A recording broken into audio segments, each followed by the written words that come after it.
Students, हमारे आज के इस केमिकल काइनेटिक्स के लेक्चर में आपका वेलकम है। बेटा, हमने पिछले लेक्चर में जो बात किया था कि रिएक्शन के रेट को कौन कौन से फैक्टर्स इफेक्ट करते हैं, तो हमारे पास कई सारे फैक्टर्स होते हैं जो रिएक्शन के रेट पे इफेक्ट डालेंगे। और उसमें जो पहला मैंने बताया था आपको वो था हमारा एनर्जी ऑफ एक्टिवेशन। और एनर्जी ऑफ एक्टिवेशन की रिगार्डिंग हमने कई सारी बातें की थी, हमने ग्राफ बनाए थे, ठीक है, एक्टिवेशन एनर्जी निकालने का फॉर्मूला ड्राइव किया था और उसमें हमने न्यूमेरिकल्स किए थे। और उसी में एक आपके पास टर्म आया होगा टेम्परेचर कोफिशिएंट, जो मैंने आपको बता रखा है। अब आज की जो हमारी बात होगी उससे आगे की बात होगी कि जो हमारा सेकेंड फैक्टर है जो रिएक्शन के रेट पे इफेक्ट डालेगा, that is effect of concentration. ठीक है, तो बेटा ऐसे देखना इस चीज को कि अगर आप कंसंट्रेशन को चेंज करेंगे तो रिएक्शन का रेट भी हमारा चेंज होगा, लेकिन किस वे में चेंज होगा वो इस बात पर डिपेंड करेगा कि हमारा रिएक्शन का ऑर्डर कितना है, जीरो ऑर्डर का है, फर्स्ट ऑर्डर का है कि सेकेंड ऑर्डर का है। ठीक है ना, अगर आपका रिएक्शन जीरो ऑर्डर का है, मान लो आपके पास लिखा हुआ है R बराबर K और कंसंट्रेशन ऑफ A का पावर 0, तो ये हमारा R बराबर K बन जाएगा। मींस अगर आप A का कंसंट्रेशन को आप चेंज भी करते हैं तो वैसे केस में रेट पे कोई इफेक्ट पड़ने वाला नहीं है जब जीरो ऑर्डर का होगा तब। लेकिन यही बेटा अगर मैं फर्स्ट ऑर्डर का कर दूं तो डायरेक्टली प्रोपोर्शनल, जितना टाइम मैं बढ़ाऊंगा इसको उतना ही टाइम मेरा रेट भी बढ़ेगा। अगर मैं इसको सेकेंड ऑर्डर का बना दूं और मैं रेट को डबल करूं, 2a कर दूं, तो 4 गुना बढ़ जाएगा। ठीक है ना, तो मैं ये बोल सकता हूं कि कंसंट्रेशन के साथ रेट का क्या रिलेशन होगा, that depends on the order of reaction. Different order में डिफरेंट इफेक्ट डालेगा। तो मैं आपको बस यहां पर लिख दे रहा हूं, the rate of reaction affected by concentration of reactants, the rate of reaction affected by concentration of reactant depends on order of reaction, order of reaction। ठीक है, पर इन अगर जनरल में अगर बात करें, मैं जीरो ऑर्डर की बात नहीं करूं तो इतना फिक्स है कि आप कंसंट्रेशन को बढ़ाएंगे तो रेट बढ़ेगा आपके पास। ठीक है, तो except zero order, except zero order when concentration of reactants, when concentration of reactants increases then rate also increases। ये बात आपको बिल्कुल क्लियर है। ठीक है ना, जीरो पे तो रेट इफेक्ट नहीं डालेगा, पर अगर आपके पास फर्स्ट ऑर्डर का हो, सेकेंड ऑर्डर का हो, तो आपका जैसे जैसे कंसंट्रेशन बढ़ेगा आपका रेट इफेक्ट होने वाला है। ठीक है, तो मैं इसको एक आपको न्यूमेरिकल के थ्रू समझा रहा हूं। ठीक है, तो हम लोग यहाँ पे देखेंगे न्यूमेरिकल मेरे पास जो दिया हुआ है कि मान लो आपके पास ये लिखा हुआ है a reaction is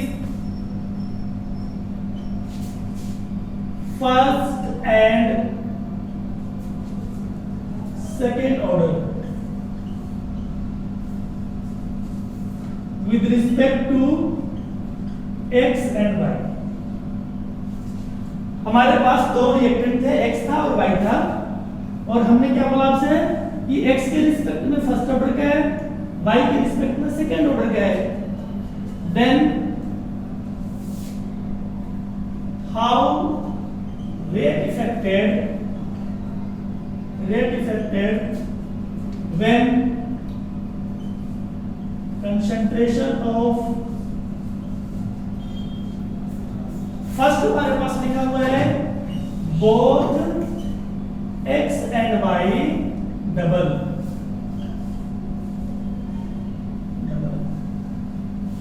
और सेकेंड बेटा हमारे पास लिखा हुआ है हमारे पास ये लिखा हुआ है कि both x and y half, तो हमारा रेट कैसे इफेक्टेड होगा? ठीक है, तो ऐसे केस में हमारे पास काम क्या होता है कि पहले मैं रेट लॉ को लिख दूं। अगर बेटा मैं रेट लॉ को लिखने जाऊं तो मेरे पास बनेगा r equal to k, statement के अकॉर्डिंग लिखेंगे। x के रिस्पेक्ट में 1 ऑर्डर का था तो x का पावर करेंगे आप 1, और y के रिस्पेक्ट में सेकंड ऑर्डर का था y का पावर आप करेंगे 2। ये हमारा एक्सपेरिमेंटल रेट लॉ है अकॉर्डिंग टू गिवन स्टेटमेंट। अब पहले केस में आप देखिए, मैं फर्स्ट की बात कर रहा हूं, कहता है कि दोनों का आपने डबल कर दिया तो जाहिर सी बात है बेटा कि नया रेट जो होगा वो चेंज होगा r डैश, पर रेट कांस्टेंट तब तक नहीं चेंज होता जब तक हम टेंपरेचर चेंज नहीं करें। ठीक है, तो k हमारा k होने वाला है और x हमारा हो गया बेटा 2x और y बन गया 2y, 2y का पावर 2। ठीक है, मेरे पास बन के आएगा r डैश, इसको आप मान ले, कुछ a मान ले, हमारे पास बन के आएगा r dash equal to k, 2 यहां से बाहर होगा और 4 यहां से बाहर होगा, मतलब 8 बाहर हो गया, बनेगा x concentration of x and concentration of y का पावर। तो r डैश इक्वल टू 8 को बाहर कर दें, ये पूरा जो पैरामीटर्स है that is equal to r। तो आपने क्या देखा, r dash equal to 8r, rate 8 times बढ़ गया, so rate of reaction increases 8 times. देखो कितना सिंपल है, हमने स्टेटमेंट के अकॉर्डिंग रेट को बनाया एक्सपेरिमेंटल, और जो हमने मॉडिफिकेशन किए थे उसका वैल्यू पुट करके नया इक्वेशन बना दिया, और जब पहले से कंपेयर किया तो हमने क्या देखा, रेट हमारा 8 टाइम्स बढ़ेगा। आगे बात समझ बेटा। अब हम लोग सेकंड पे आते हैं, इसका जो सेकंड पार्ट है, कहता है कि आपने दोनों को हाफ कर दिया, दोनों रिएक्टेंट का कंसंट्रेशन हाफ कर दिया पहले से, तो हमारे पास नया जो रेट आएगा क्या बनेगा, r डैश। ठीक है, आप यहां देखें ये k हो गया हमारे पास, और x हमारा बन गया बेटा x/2 एंड y भी बनेगा हमारा y/2, क्योंकि हमने दोनों को हाफ किया है और ये पावर आप कोई रखेंगे, तो हाफ टाइम यहां घटेगा एंड 1/4 टाइम यहां घटेगा, तो फाइनली बनेगा 1/8 into k, x का पावर 1 एंड y का पावर 2।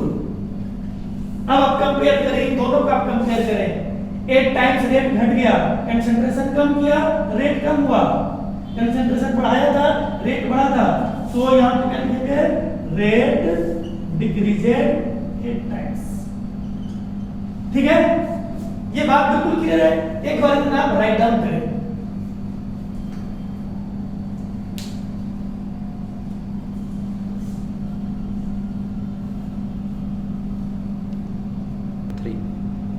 तो बेटे अभी हमने क्या देखा कि कंसंट्रेशन का क्या रोल होता है रेट पे। अब हमारा तीसरा सूत्र आएगा, इफेक्ट ऑफ वॉल्यूम। ठीक है, अब हम लोग यहां से जो बात करने वाले हैं, इफेक्ट ऑफ वॉल्यूम। और किसका वॉल्यूम, जिस कंटेनर में आप रिएक्शन को करा रहे हैं उस पूरे सिस्टम का वॉल्यूम। ठीक है, या बोल सकते हैं effect of dilution, volume change करेंगे हम लोग जब एक्वस मीडियम में रिएक्शन कराएंगे तब। तो बेटा इसको आपको अलग से कंपेयर नहीं करना है, हम लोग क्या जानते हैं कि हमारा जो C होता है ना वो N/V होता है, कंसंट्रेशन N/V, मोल पर लीटर। तो अगर आप वॉल्यूम को चेंज करेंगे तो जाहिर सी बात है आपका कंसंट्रेशन भी चेंज होगा, वॉल्यूम बढ़ाएंगे आप, कंसंट्रेशन आपका कम हो जाएगा, और कंसंट्रेशन कम होगा तो रेट हमारा इफेक्टेड होगा, मतलब एंटी प्रोपोर्शनल। ठीक है ना, तो आप ये जानते हैं, यहां से देखो आप मैं क्या लिखने वाला हूं, since C equal to N/V when volume increases concentration of each reactants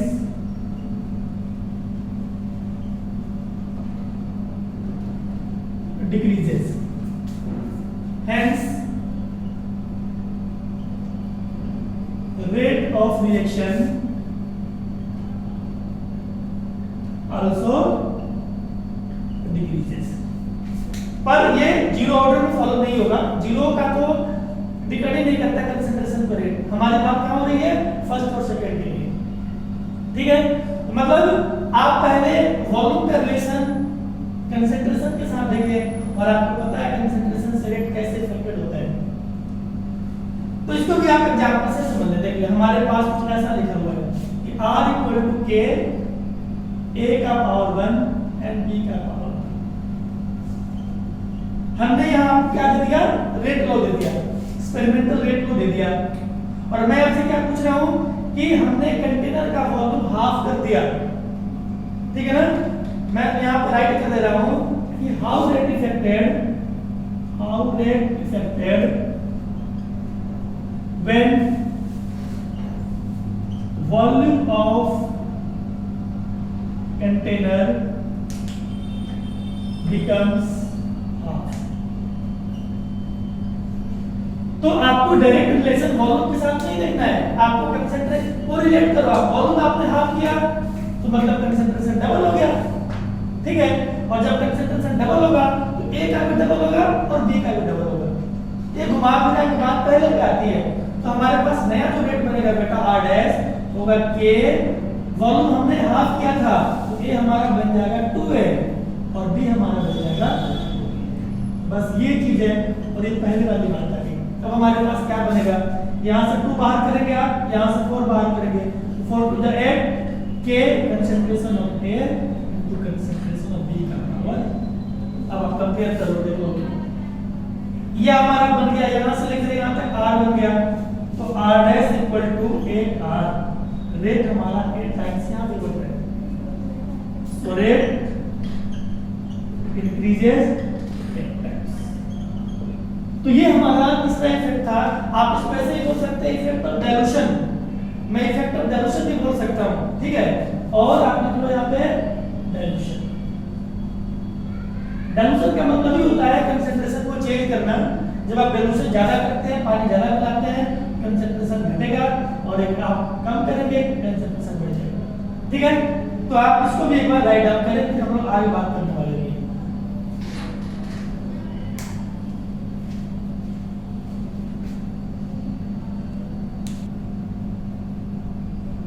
तो बेटा हमने 3 इफेक्ट देखे, activation energy, concentration and volume. Volume का मतलब डाइल्यूशन। फोर्थ जो हमारा इफेक्ट है वो कैटलिस्ट का इफेक्ट, कि how catalyst change the rate of reaction. Fourth मेरे पास है effect of catalyst.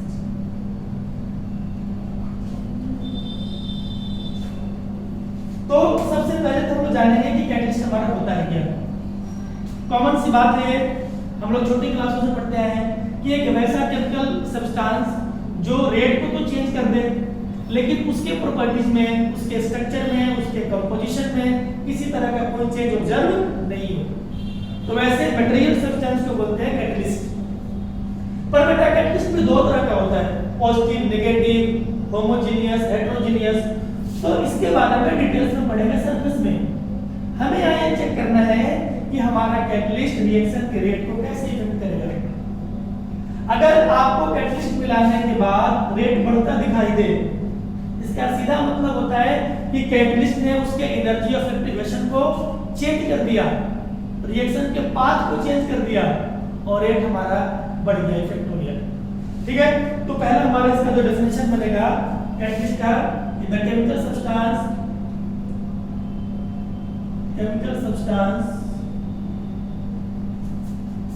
which change the rate of reaction without any changes in itself, ठीक है। मतलब रेट को तो चेंज करे लेकिन उसके कंपोजिशन में, उसके प्रॉपर्टीज में किसी तरह का कोई चेंज ऑब्जर्व नहीं हो, in itself is called catalyst, ठीक है। अब कैटलिस्ट करता है क्या, तो कैटलिस्ट 2 काम करता है। एक तो एक्टिवेशन एक्टिवेशन एनर्जी को चेंज करेगा और रिएक्शन के पाथ को चेंज करेगा। इसको हम लोग ग्राफ से भी समझेंगे। तो सेकंड में लिखने वाला हूं catalyst change the path of reaction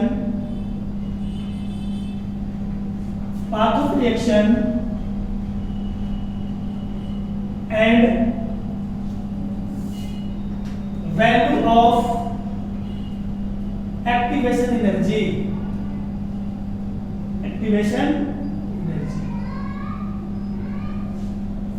ठीक है। आप इस बात को आप नेचुरल एग्जांपल में से समझे कि मान लो कोई बच्चा सेल्फ स्टडी करता है, ठीक है ना, और वो नंबर 100 में से 60 लाता है।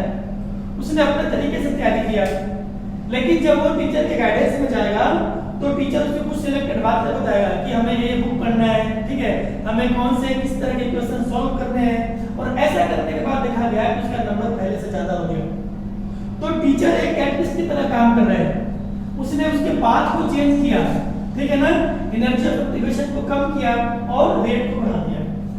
उसको ग्राफिकली आप कैसे समझे, ठीक है। मैं ग्राफ से बता रहा हूं कि मैंने क्या किया कि ये एक्स एक्सिस है मेरा और ये वाई एक्सिस, ठीक है। इस पर हम क्या ले रहे हैं, इंटरनल एनर्जी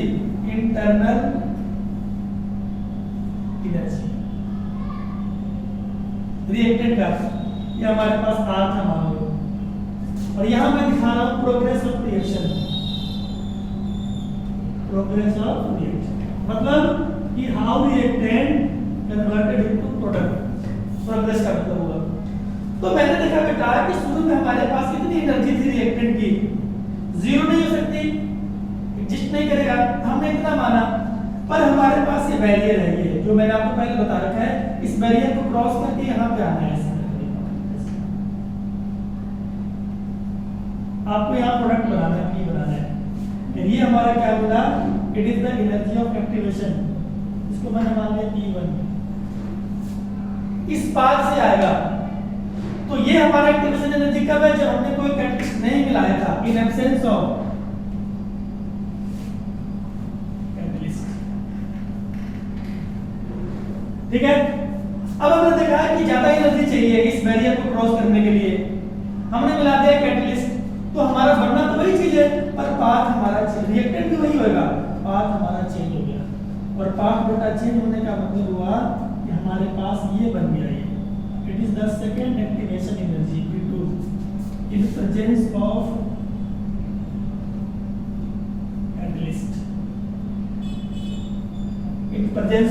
कैटलिस्ट, तो हमने क्या ऑब्जर्व किया कि जब हम कैटलिस्ट को ऐड करते हैं तो हमारा एनर्जी ऑफ एक्टिवेशन कम हो गया पहले वाले से, ठीक है, और पाथ चेंज हो गया, रेट हमारा बढ़ जाएगा। जहां पे हमारा E1 क्या है, E1 ग्रेटर देन E2, और जहां एनर्जी कम होती है एक्टिवेशन, वहां रेट फास्ट होता है, तो यहां पे हमारा स्लो होगा और यहां कैसा होगा बेटा, फास्ट हो जाएगा।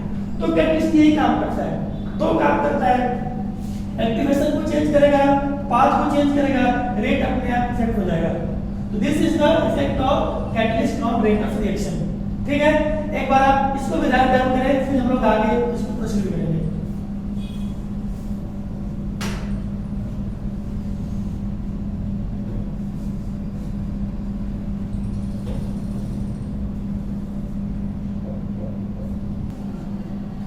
तो हमने बेटा अभी क्या देखा कि कौन कौन से फैक्टर्स हैं जो रेट को इफेक्ट करेंगे, ठीक है। और भी फैक्टर्स हैं जैसे सरफेस एरिया, तो बढ़ाएंगे तो जाहिर सी बात है बढ़ेगा, लाइट रेडिएशन उससे भी बढ़ता होता है, पर हमारे मेजर 4 फैक्टर थे। अब हमारा जो अगला टर्म है वो है molecularity of reaction, molecularity of reaction, ठीक है, मॉलिक्यूलरिटी ऑफ रिएक्शन। तो इससे पहले मैंने बताया आपको order of reaction and rate constant, बहुत इंपॉर्टेंट टर्म है, बोर्ड में हर बार आता है क्वेश्चन यहां से। तो बेटा मॉलिक्यूलरिटी का जो मतलब होता है कि अगर आपका रिएक्शन हो रहा है, रिएक्टेंट से प्रोडक्ट अगर आपके पास बन रहा है, इसका सीधा मतलब होता है कि रिएक्टेंट का जो स्पीशीज है उनमें कोलिजन्स हो रहा है, बिना कोलिजन का प्रोडक्ट नहीं बनता। और कोलिजन में भी कैसा कोलिजन होना चाहिए? इफेक्टिव होना चाहिए। इफेक्टिव का मतलब ये होता है अगर दो चीजें इस वे में आए कि साइड वाइज कोलिजन हो गया और ऐसे आपस निकल गए, दो व्हीकल्स आ रहे हैं और साइड वाइज कोलिजन के बाद ऐसे निकल गए, ठीक है, तो कोलिजन तो हुआ लेकिन कोलिजन का प्रॉपर डायरेक्शन नहीं था। दूसरी बात कि मान लो दो चीजें आमने सामने आए और ऐसे कोलाइड कर जाए, ऐसे कोलाइड कर जाए, हेड ऑन कोलिजन, पर एनर्जी कम थी, दोनों जस्ट जैसे कोलाइड किए, दोनों व्हीकल्स वालों ने ब्रेक लगा दिया और हमने देखा कि वहां भी कोई प्रोडक्ट नहीं बना। तो प्रोडक्ट बनने के लिए कंडीशन क्या है? एक तो डायरेक्शन सही हो और एनर्जी सफिशिएंट हो, then that collision is known as effective collision. और जब तक इफेक्टिव कोलिजन नहीं होगा तब तक हमारा प्रोडक्ट नहीं बनेगा। तो ये बेटा जो टर्म है, मैंने मान लिया रिएक्शन हो रहा है, तो मोलिकुलरिटी का मतलब होता है जिस कंटेनर में आप रिएक्शन कराएंगे उसके यूनिट वॉल्यूम में, यूनिट टाइम में जितना स्पीशीज कोलाइड करेगा प्रोडक्ट बनाने के लिए, दैट इज द मोलिकुलरिटी। एक बार मैं राइट कर दे रहा हूं डेफिनेशन, फिर और आपको समझ में आएगा एग्जांपल से। The number of reactant species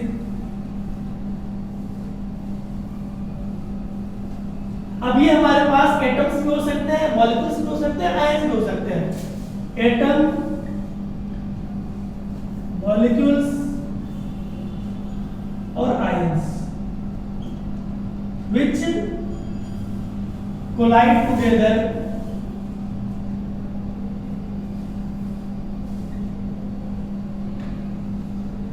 the number of reactant species, atoms, molecules or ions which collide together per unit time and volume to give product। मतलब मैंने जो बात किया है कि हमारा कोलिजन कैसा हो रहा है? इफेक्टिव हो रहा है, तभी तो बनेगा प्रोडक्ट। तो यूनिट टाइम में और यूनिट वॉल्यूम में जितने इसके स्पीशीज कोलाइड करेंगे that is known as molecularity, is called molecularity of reaction, molecularity of reaction, ठीक है। तो ये आप कभी देख नहीं सकते रिएक्शन करा के कितने मॉलिक्यूल कोलाइड कर रहे हैं, ये एक थ्योरेटिकल कांसेप्ट है। जब तक रिएक्शन आपको दिया नहीं रहेगा आप कभी भी मोलिकुलरिटी नहीं बता सकते हैं। और ये हमेशा एक नंबर आता है होल नंबर में, वो भी जीरो को छोड़कर 1 2 3 ऐसा आएगा। जीरो मॉलिक्यूल से तो क्या बनना है प्रोडक्ट, तो ये एक होल नंबर होगा, थ्योरेटिकल कांसेप्ट है और इसका फ्रैक्शनल या नेगेटिव वैल्यू या जीरो पॉसिबल नहीं होगा। और अगली जो बात होगी कि बेटा अगर ये नंबर है तो यूनिट लेस होगा, ठीक है। तो मैं सारी बात यहां पर राइट कर दे रहा हूं कि the concept of molecularity is theoretical,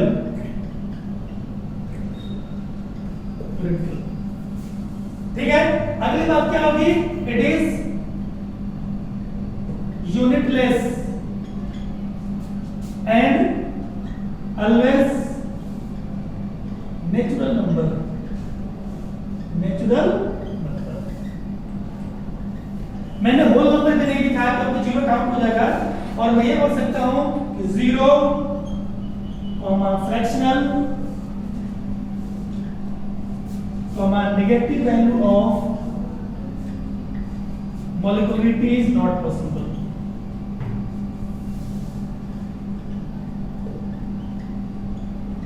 Not possible, ठीक है। अब एग्जाम्पल पे आते हैं। अगर मैं एग्जाम्पल की बात कर दूं यहां से, मैं अगर एग्जाम्पल की बात करूं तो जब हमारे पास बेटा रिएक्शन दिया होता है ना तो ही बता सकते हैं कि कितनी मोलिकुलरिटी इसकी होगी। एग्जाम्पल से आप चेक करें। फर्स्ट देखो आप कि हमारे पास लिखा हुआ है F2O2 फ्लोरीन पेरोक्साइड और मैंने इसको हीट दे दिया, क्या बन गया? F2+O2। और हमसे पूछ रहे इसकी मोलिकुलरिटी कितनी होगी। आपको राइट साइड में नहीं देखना, आपको यहां दिखना है। It is the one molecule of F2O2। तो सिंगल मॉलिक्यूल रिस्पांसिबल है इसको बनाने के लिए, तो मॉलिक्यूलरिटी 1 होगी। इसकी हमारी जो मॉलिक्यूलरिटी होगी मॉलिक्यूलरिटी 1 होगी, मतलब यूनिमॉलिक्यूलर, यूनि मतलब 1, इसकी मॉलिक्यूलरिटी 1 है। The decomposition of fluorine peroxide to give fluorine and O2 is unimolecular reaction, एक मॉलिक्यूल है इसका। In the similar manner अगर आप हाइड्रोजन पेरोक्साइड भी लेते हैं तो आप उसकी मॉलिक्यूलरिटी भी 1 ही होगी। सेकंड पॉइंट हमारे पास है, मान लो कि मैं यहां से लिखने वाला हूं कि H2 plus I2 combined to give 2HI। जब हाइड्रोजन आयोडाइड को बनाते हैं इनके हेल्प से, तो एक मॉलिक्यूल इसका, एक मॉलिक्यूल इसका, ओवरऑल कितना हो गए? 2 हो गए, तो बोलेंगे बायोमॉलिक्यूलर। हमारे पास इसकी मॉलिक्यूलरिटी जो होगी वो 2 होगी, 2, it is called biomolecular reaction. और एक और लास्ट यहां पे आप देख लें, ठीक है, कि ट्राइमॉलिक्यूलर कब होगा? तो मैंने बनाया 2SO2 plus O2 give rise to 2SO3, 2 इसके मॉलिक्यूल्स, एक इसका मॉलिक्यूल, तब बनेगा हमारा प्रोडक्ट। तो इसकी मॉलिक्यूलरिटी 3 हो गई, तो बोले हम लोग मॉलिक्यूलरिटी हमारे पास कितनी है? Molecularity is 3, it means trimolecular. तो जब तक आपके पास कोई रिएक्शन गिवन नहीं हो तब तक आप उस रिएक्शन का मॉलिक्यूलरिटी नहीं बता सकते हैं, और इसके रिगार्डिंग ये सारी बातें हैं, ठीक है। तो इस बार एक बार इसको आप राइट डाउन करें, फिर आगे बात करते हैं। तो अभी हमने क्या देखा कि रिएक्शन की मॉलिक्यूलरिटी कैसे चेक करेंगे। इस चीज को फिर से एक्सप्लेन करने वाले हैं जब मैं आपको बताऊंगा simple reaction and complex reaction, ठीक है। तो अब हमारे पास जो अगला टर्म है बेटा बहुत इंपॉर्टेंट है, उसको बोलते हैं सूडो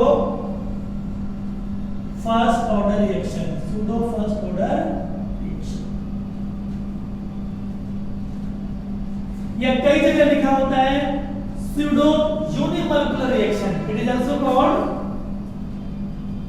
सूडो यूनिमॉलिक्यूलर रिएक्शन। अब आप मेरी बात को ध्यान से समझेंगे, ठीक है। सूडो का मतलब होता है फॉल्स। जनरली हमारे पास ऐसा होता है कि अगर हमारा रिएक्शन एलिमेंट्री हुआ, मतलब सिंपल रिएक्शन जो एक ही स्टेप में बनाते प्रोडक्ट, और एक होता है कॉम्प्लेक्स, मैं बाद में कॉम्प्लेक्स बताऊंगा आपको। अगर आपका रिएक्शन सिंपल है, वन स्टेप में प्रोडक्ट बन रहा है, तो वैसे केस में बेटा उसका ऑर्डर और उसकी मॉलिक्यूलरिटी बराबर होती है, ये बिल्कुल फिक्स बात है। सिंपल रिएक्शन में दोनों चीजें सेम होगी, लेकिन कॉम्प्लेक्स होगा तो हम अलग से बात करेंगे। लेकिन जब रिएक्शन तो सिंपल हो, लेकिन दोनों चीजें अगर चेंज हो जाए, ऑर्डर और मॉलिक्यूलरिटी बराबर नहीं हो, तो वैसे स्पेशल रिएक्शन को बोलते हैं सूडो फर्स्ट ऑर्डर। वो ऑर्डर 1 हो और मॉलिक्यूलरिटी 1 से ज्यादा आ जाए, तो इसके लिए कुछ कंडीशन होता है, हम लोग सारा चेक करने वाले हैं। तो आपको पहले डिफाइन करना है कि the first order reaction,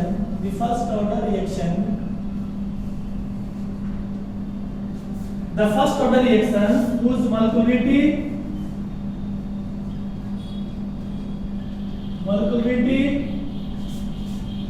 is more than 1 called pseudo first order reaction। अगर दोनों बराबर हो गया तो सूडो यूज नहीं करेंगे, पर ऐसा नहीं होगा तब ये टर्म यूज होगा। तो बेटा कंडीशन होता है कुछ इसके लिए, आप एग्जांपल से इसको देखेंगे तो ज्यादा क्लियर होगा।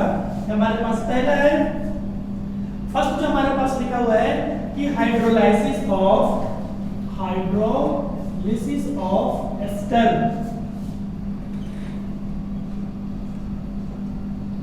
जब आप एस्टर में पानी मिलाते हैं, पानी एक्सेस में मिलाएंगे आप, तो हमारे पास ऑर्गेनिक का रिएक्शन क्या होता है? एसिड बनेगा, अल्कोहल बनेगा। मैं जनरल तरीके से लिख रहा हूं, एस्टर हमारे पास होता है RCOOR, where R is the alkyl group, R में अल्काइल है तो अलग-अलग कार्बन्स के हैं। और हमने क्या मिलाया, वाटर मिलाया, इसमें एक्सेस में मिलाना है। तो बेटा एक तो एसिड बनता है RCOOH बन जाएगा, प्लस एक बन जाएगा alcohol.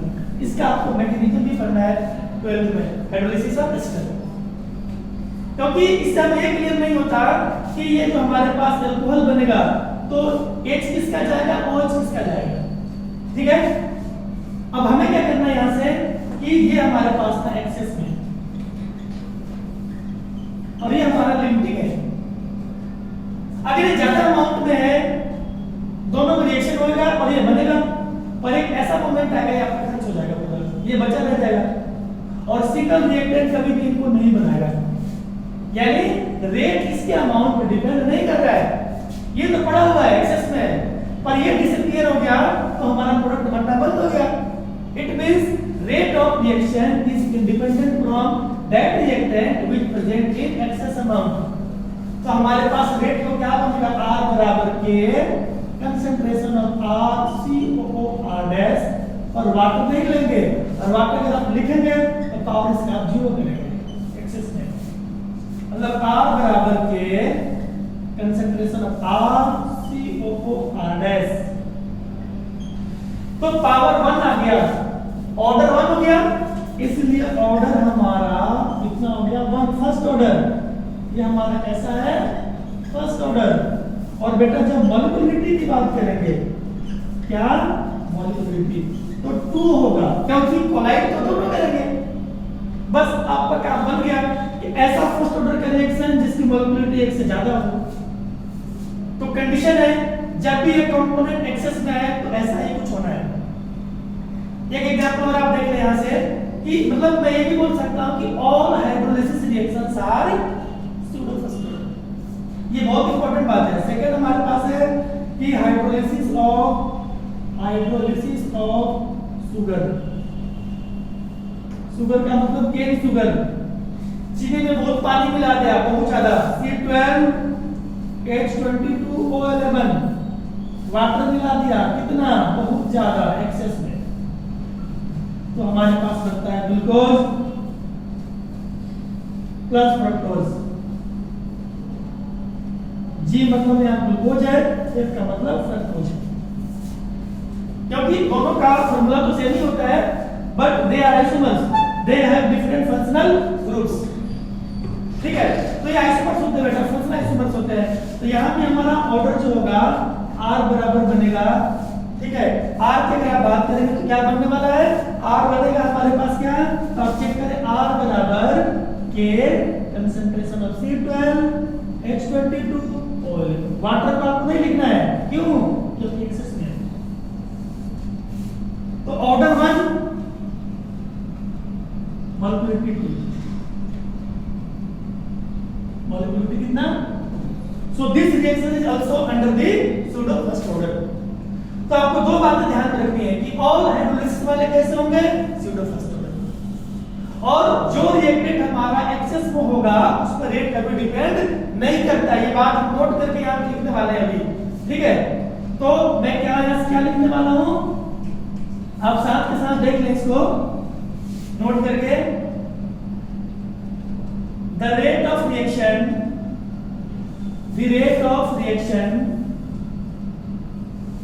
independent from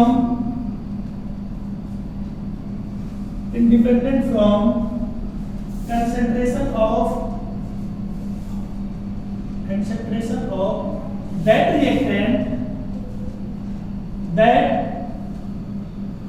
reactant which present in excess amount।